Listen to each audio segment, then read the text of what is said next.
Kaga karon nga aga ato naman pagatalakayon ang nagkalain-laing nga mga training programs nga ginapangunahan sa Civil Service Commission Regional Office number 6. Kaga nagpagwa naman ang Regional Office sang training calendar para sa sini nga tuig. Kag para maghatag sa aton sa impormasyon angot sa mga training programs. Kaupod naton karon nga aga si Miss Nelfa Ampatuan, Supervising Personnel Specialist, Human Resource Division sang CSC Regional Office number 6. Maayong aga, Miss Nelfa. Maayong aga, Donna.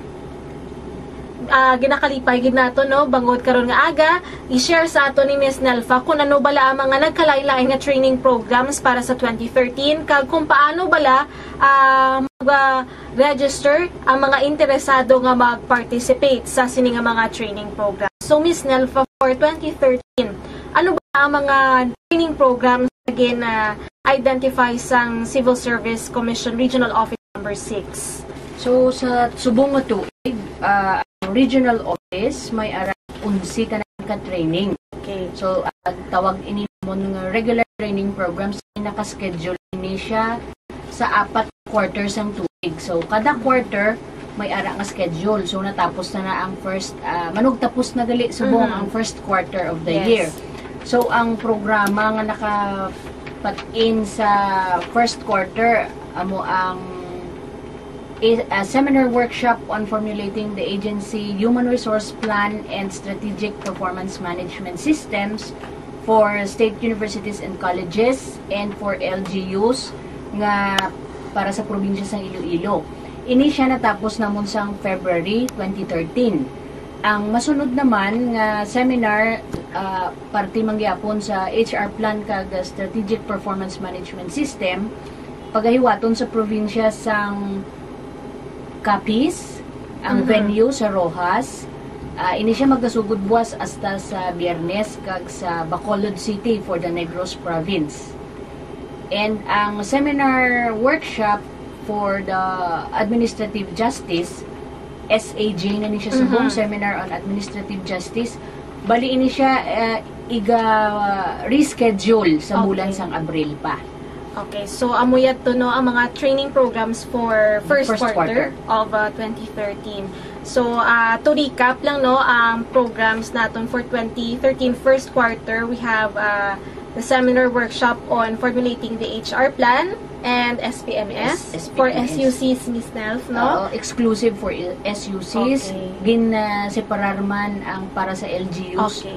So that the regional office can have can address the common issues specific to these categories of agencies. Okay. How about Miss Nelfa for the second quarter sang tuig nga 2013? Ano naman bala ang aton nga mga training programs? Okay. Ang para sa second quarter, bali April to June, ang mga nakalinyada nga mga programa amo ang Leave Administration Workshop Seminar. Ang venue is in Iloilo City. Ang schedule is April 4 to 5. Ang masunod, Supervisory Development Course Track 1. Ang venue sa Iloilo City man. Schedule is April 16 to 19. Bali, apat siya kaadlaw. And SDEP, ang sa Negros, bali April 25 to 26. Duha man lang ini siya kaadlaw. Okay. And amo ni siya ang Service Delivery Excellence Program. So sabat ini siya sa RA 9485. And ang sa May may ara SDC Track 2 amo na siyang Supervisory Development Course. Track 2 Iloilo City ang venue, May 7 to 9. Sunod ang training on Personnel Records Management. Ang venue is Negros. So sa Bacolod City man na siya. May 14 to 16, and the seminar workshop on appointments preparation and other personnel actions will be in Aklan on May 21 to 23. Kag sa bulan sang Hunyo, we will have Supervisory Development Course Track 3, Iloilo City man gyapon. Ang venue will be on June 5 to 7. And ang Service Delivery Excellence Program sa Iloilo City will be on another batch, no? June 18 to 20. Okay, so thank you very much, Miss Nelfa. So to recap, for April, we have a laws in Iloilo, SDC Track 1 also in Iloilo, and SDEP sa Negros. Kag ang SAJ, SAJ, April na siya schedule.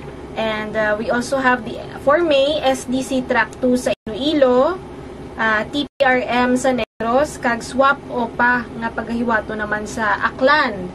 Kag para sa bulan sang Hunyo, SDC Track 3 kag SDEP nga paghiwaton tanan diri sa probinsya man sa Iloilo.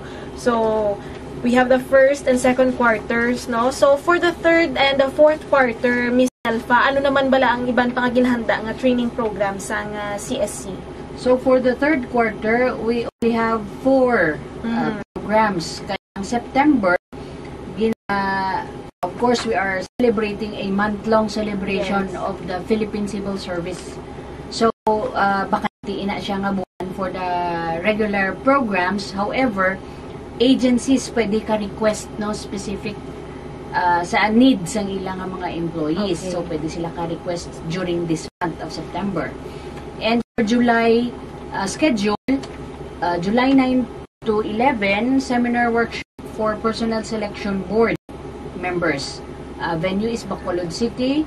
And on July 16 to 18, Capability Enhancement Program for grievance committee members, and program on awards and employees incentives members in Antique.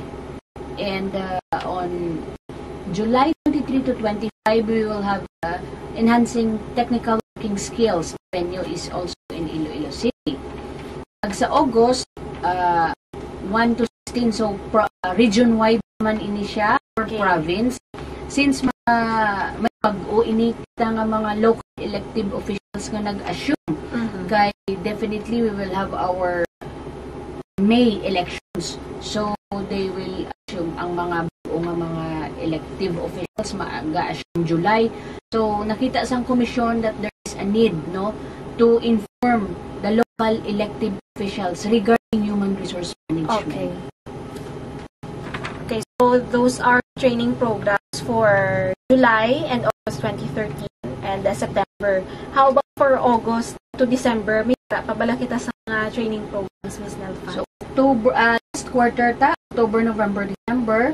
Another second batch ng Leave Administration Workshop Seminar, October 3 to 4. Venue is Rojas City, Capiz, and train.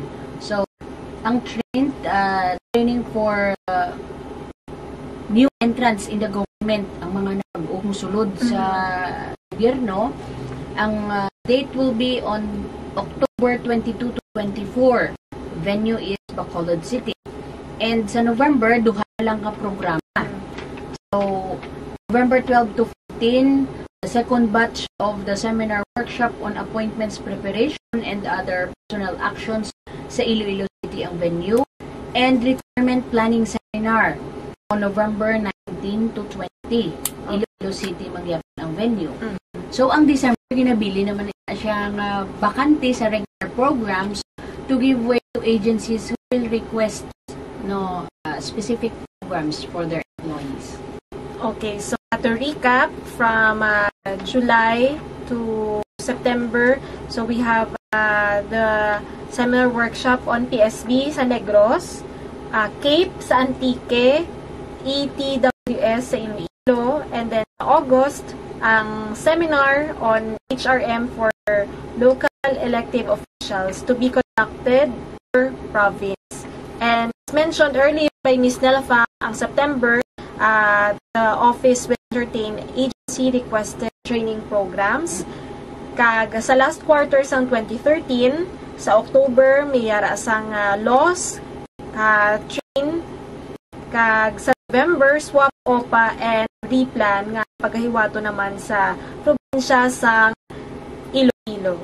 Kag amuyad to ang mga training programs nga natala na for 2013. Ms. Nel, ano naman bala ang mga tinutuyo o kung objectives sang inyo ginhanda nga mga training programs? So, sa kada programa, specific ang target participants. So, like sa formulating the agency HR plan and the strategic performance management systems, ang mga na-invite sini, of course, ang human resource management officers who takes charge, no, sa human resource sa ilang mga respective offices or agency. So, they will be capacitated in the HR planning and establishment of the strategic performance management system. This is the new performance evaluation system nga pagagamiton sang aton nga bureaucracy. Okay. So, like ang enhancing technical working skills. So, this will provide the participants no knowledge and skills on writing opinions, reports of investigation, project proposals, and other technical documents. So, specific naman siya sa mga empleyadong assigned on doing research or investigations. Not necessarily nga mga legal officers, no? Okay, there are people nga assigned to do some investigations. So, para makapacitate sila, take an investigation report, like ang mga members ng grievance committee, Okay. ang ara sa ilang committee on decorum and committee on decorum CODI bala? Committee on decorum and investigation to handle ang sexual harassment cases in the workplace. So, ang replan, of course, para sa mga those planning to retire from the service. So, tagaan sila oportunidad on how they will go about with their retirements. So, from investments to paano nila i-manage ang ilang mga retirement benefits. And sa seminar on administrative justice, of course, para sa empleyado, ini nga nagahandle sang agency, mga empleyado, ara nakakomiter sang hindi.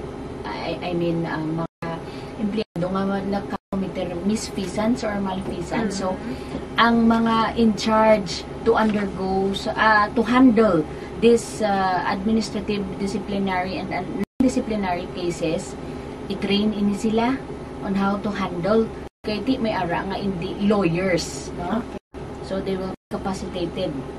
And sa appointments, preparation, and other personal actions, of course, ang mga HR personnel, human resource personnel, sa pag-prepare sa mga appointments and other personnel actions. While ang sa personnel selection board, i-enhance ang mga knowledge ng personnel selection board chairpersons and their members on the existing rules and procedures relative to personnel actions and the selection process.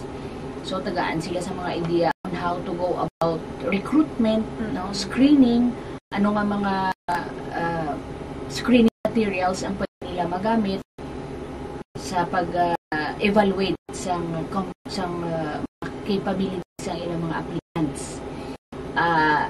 Ang isa pag-head training on personal records management, of course, specific naman isa sa mga sa HR, of course, no, kay personal records, the management of 201 files. Okay. And the supervisory development course is aimed to enhance the quality of supervisors. So, tatlo ni siya ka-track, separate by track. Kay kung itingog siya, malawig, mabudlay para sa mga supervisors nga mga dula ila offices for such a long period of time. So, kung mag-graduate na sila sa track 1, they will proceed to track 2 and eventually sa track 3. And next is Service Delivery Excellence Program. So, this program is designed to provide consultancy advice, training, and support services in creating customer service ethos in the bureaucracy. So, in answer to the call of Republic Act 9485. And the last is the train for new entrants in the government. Kinanglan man nga i-inform, tagaan sang information ining mga buong entrants in the government kung ano ang ilang dapat i-observe sa pagsulod nila sa government, ang ilang mga benefits, ang ilang mga privileges. And what are the sanctions kung nila may nahimong kaltahan sa gobyerno. Okay, Ms. Alpha, you mentioned earlier regarding the supervisory development course, no? So ano ba lang, as mentioned earlier, may 3 ka track ang nga program. So ano ba lang kinalain sang track 1, 2 kag 3 para sa mga interesado nga participate sa SDC? Okay, so ang mga target participants ini ang sa line supervisors and up. So ang track 1 includes modules on personnel effectiveness, supervision, and organizational communication. Ang track 2 ga-include sa module ang how to spark exceptional performance and making meetings productive. While the track 3 includes modules on making a difference through leadership and making powerful winning presentations. Okay. Sa mga interesado no nga mag-participate sa sini nga mga training programs, Ms. Nelfa, sino wala ang mag-serve nga resource speakers kay for sure no iba na interesado man sila nga buluan kung sino ang expect nila nga will serve as resource speakers for these training programs. Kung ang supervisory development programs, of course, accredited SDC trainers lang gid ang pwede mag-serve as resource speakers. So sa kada programs ng civil service, may mga specific resource speakers in it wherein they are specialized to train and be the trainer or the facilitator for the specific program.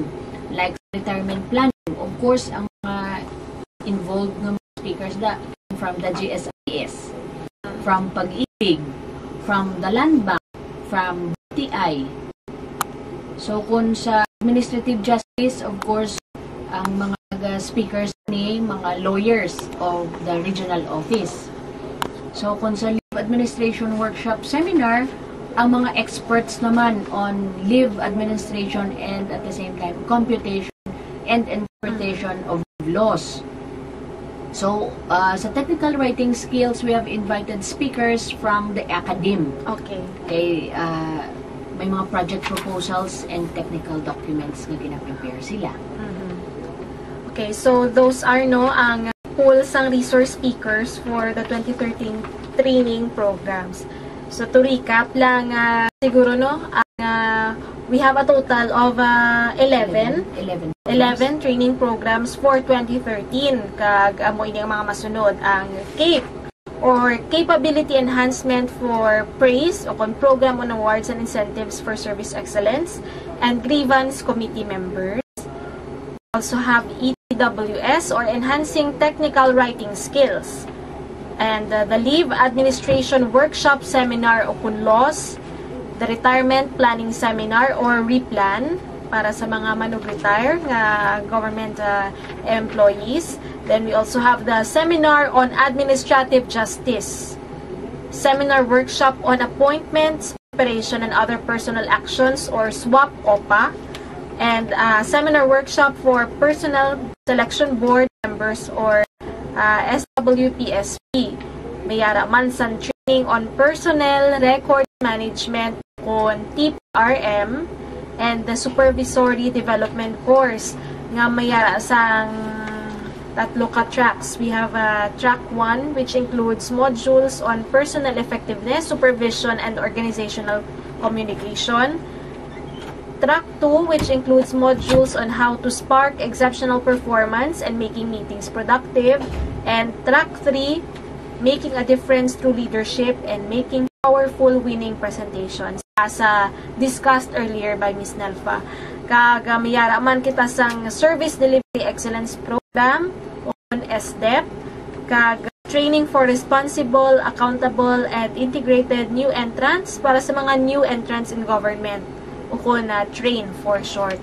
Kag amuyad to ang 11 tanan ka mga regular training programs nga nga paghiwaton for 2013 sa pagpanguna of course ang Human Resource Division sang CSC Regional Office number 6.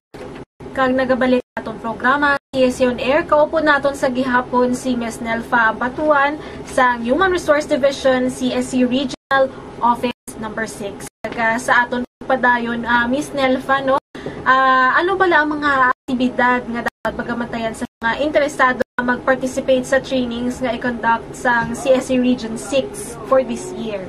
So sa kada scheduled nga program, may mga target specific participants kita. Like sa ining forthcoming second quarter, so may ara kita LIVLOS, amuning Leave Administration Workshop Seminar. So ang mga target participants ay ang mga naga-maintain sa leave records ng kada office. So usually mga HR personnel, HRO, administrative officers,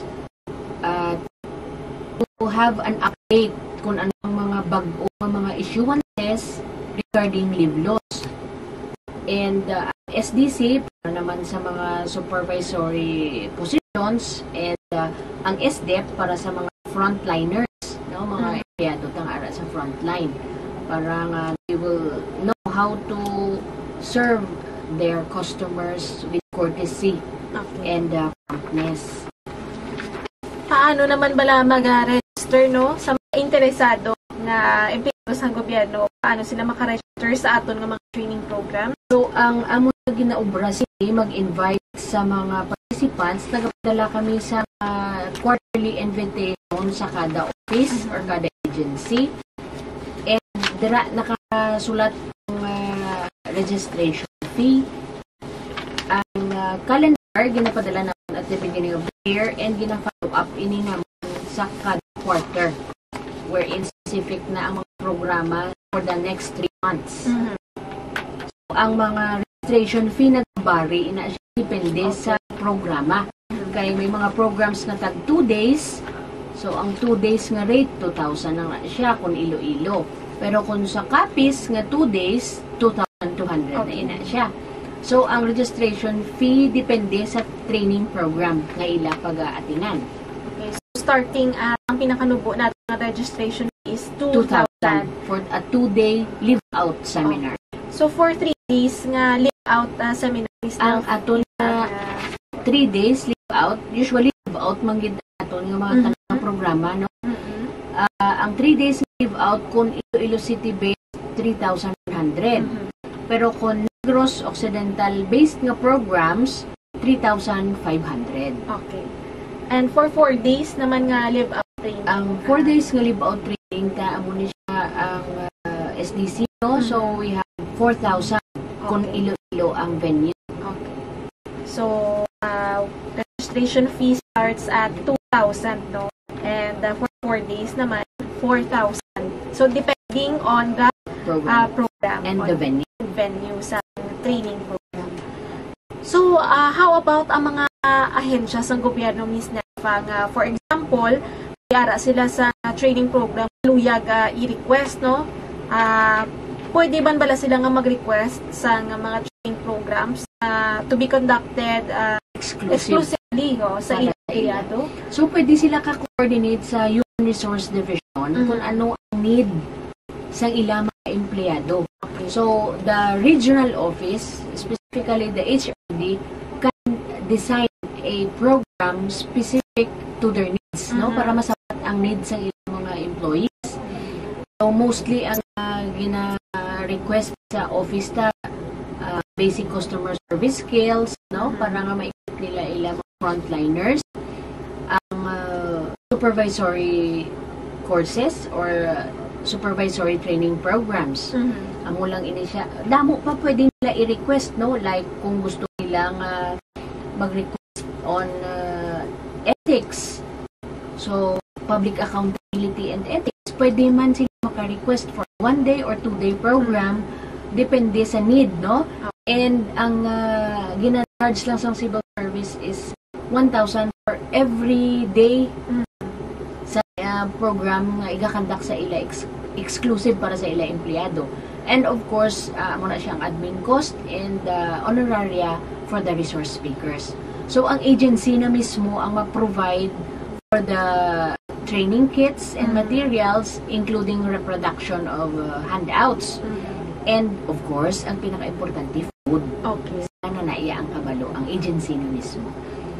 So ang agency requested training program, Ms. Nelfa, will you entertain that training program sa request for the entire year or sa scheduled lang a month? anytime, no? Pwede sila ka-request. Not necessarily during the lean months nga ginlangkuhan ta ang September kag December.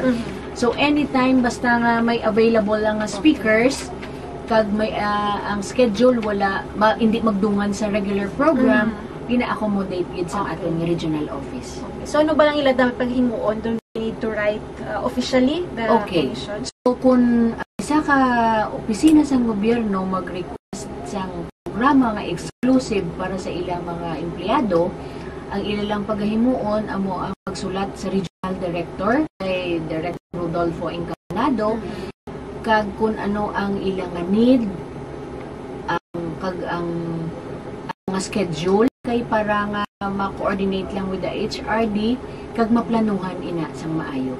Okay. So with that no amo nang aton nga policy on agency requested training program. So please coordinate with the CSC Regional Office number 6 Human Resource Division. Regarding naman sa mga regular training programs naton, Miss Nelfa, so how can interested participants confirm no sang ila attendance kung paano sila maka-register sa mga training programs? Okay, so naka-schedule ang mga regular programs. However, there are times na kung hindi kami makagather at least 25 participants for that scheduled program, gina-reschedule in siya. Okay. So that we can gather as much as 25 participants, then amo na ina ang pagsugod sa ina nga programa. There are programs nga kung hindi gid madabot ang required number of participants, well gina-cancel ina siya. Okay. And gina-reschedule na lang for the next year. Okay. So, ang ilang confirmation of attendance, Miss Nelfa, so paano nila send this through fax? Okay, so, or nagapadala kami sang quarterly invitation and the confirmation. May ara nga naka-attach dira confirmation for the training program. So, kung mapadala na nila sa regional office and naka-indicate ang program or training na nila pag-aatinan, dapat i-provide nila ang ilang contact numbers. Like, tawagan lang sila ng CSC kung maka-dabot 25, i-confirm ang ila attendance and they will be informed of the venue sang programa nga ina. Okay.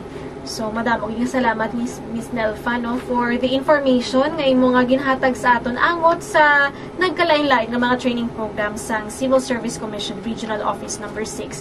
May hara pa bala sa mga announcements o kung updates, Miss Nelf, angot sa mga trainings o kung other HR-related nga activities for this year? For this year, ina-look forward lang namon activity will be this coming September. Yes. And of course, ang local executive forum for local elected officials. Okay. Newly elected officials. Yes. And finally, nung imo mensahe, imbitasyon sa aton nga mga government employees na liyag magpasako sa mga training sa CSC Regional Office number 6. So, gina-invite ko gid ang mga empleyado nga mag-attend sa mga programs ng Civil Service Commission para nga ang ilang mga competencies ma-enhance man, no? Kag sabat man nila ang needs ng ilang mga offices, mangin excel sila sa serbisyo sa publiko. Okay.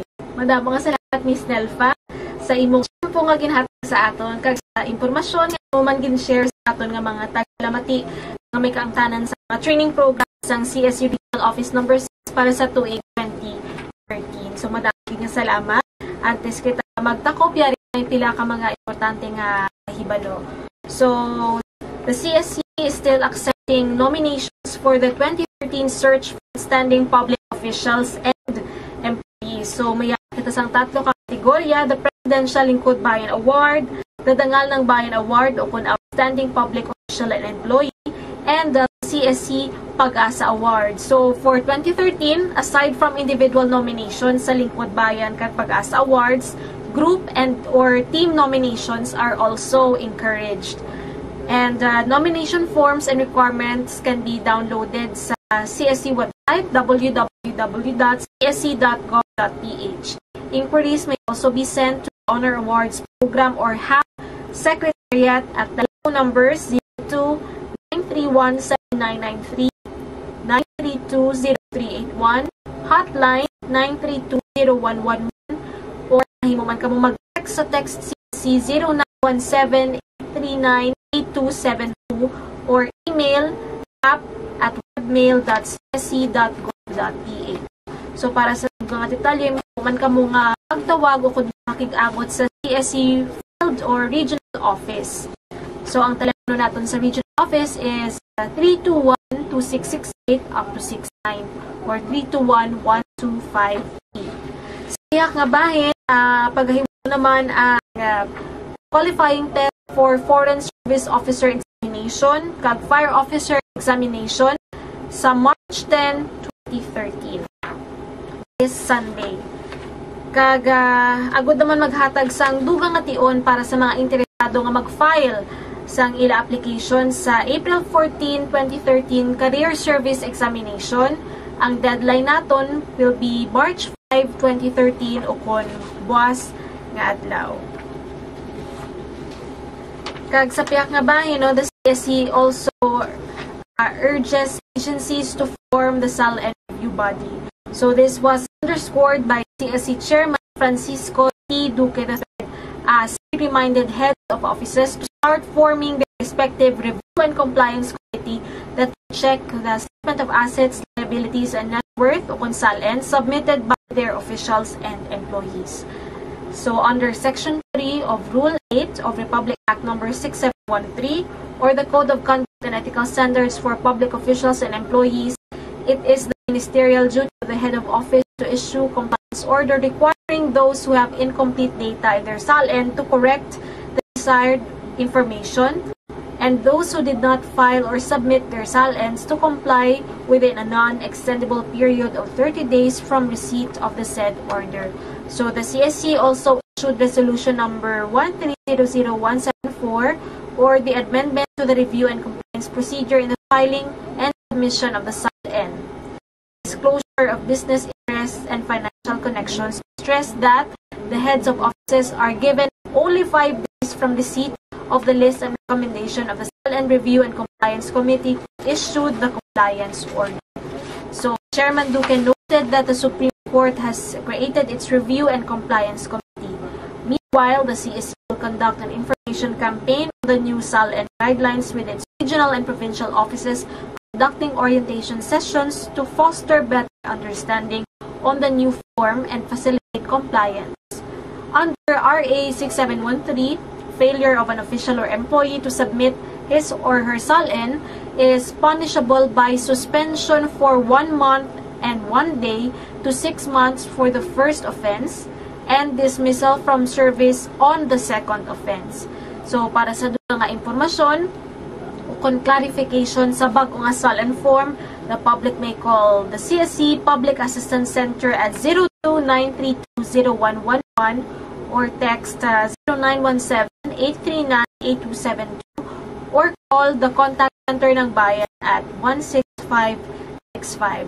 Again, contact center ng bayan at 16565. Padayon sa gihapon nga nagabaton ang CSC Regional Office No. 6 ang applications naman para sa August 11, 2013 Penology Officer Examination nga pagaywaton sa syudad sa Iloilo. So, interested applicants are advised to visit the official CSC website para sa kompleto nga list sa admission and application requirements. The eligibility resulting from the Penology Officer exam will be considered appropriate for appointment to positions belonging to the second level ranks in the jail management and penology, and other functionally related services. Magluwas lang for ranks under the Philippine National Police or PNP. So, application forms are available at the CSC regional and field offices and may also be downloaded from the CSC website. Applicants who are incumbent or former Penology and Correctional Service Agency employees may file their applications at the Bureau of Jail Management and Penology o BJMP Regional Office. All other applications may be filed at the CSC Regional Office No. 6 Oñate Street, Mandurriao, Iloilo City, or the nearest CSE field office. So deadline for filing of applications for the Penology Officer Examination is on June 26, 2013. So again, no, ang deadline sa filing of applications para sa August 11, 2013 Penology Officer Examination na paghiwaton sa Iloilo City will be on June 26, 2013. And also, no, gina-imbitaran man sa Civil Service Commission, no, ang aton nga publiko to tune in to Radyo ng Bayan every Wednesday from 11 a.m. to 12 noon para sa CSE radio program Serbisyong Todo-Todo, which was launched last February 13, 2013 via DZRB Radyo ng Bayan, 738 kHz. And the public is also encouraged to tune in to DYL Radyo ng Bayan Iloilo from 10 o'clock in the morning to 11 for every first and third Monday of the month para naman sa CSE On Air, ang radio program sa CSE Regional Office number 6. Kaga-amuyad to no ang aton nga latest nga updates angot sa mga programa kaproyekto sa Civil Service Commission Regional Office number 6. By the way, no, we have here another announcement regarding sa aton nga Career Service Examination. So, para sa October 13, 2013 nga Career Service Examination, ang applications, filing of applications will start sa April 15, 2013 to August 30, 2013. So again, no, para sa mga interesado nga mag-apply sa Career Service Examination, paper and pencil test, professional and sub-professional levels for October 13, ang filing of applications will start on April 15, 2013 pagkatapos ang first batch sa examination. Kag ini ang magkatakop sa August 30, 2013. Kaga amuyad to ang kabugusan sa aton nga programa karon nga aga. Madamo nga salamat ining inyo abyan kag Alaga Donna Baldiviso sang CSE Regional Office number 6, kaupod si Ms. Nelfa Apatuan sang Human Resource Division. Ngayong aga sa inyo tanan kag Happy Women's Month sa tanan naton nga mga palamati.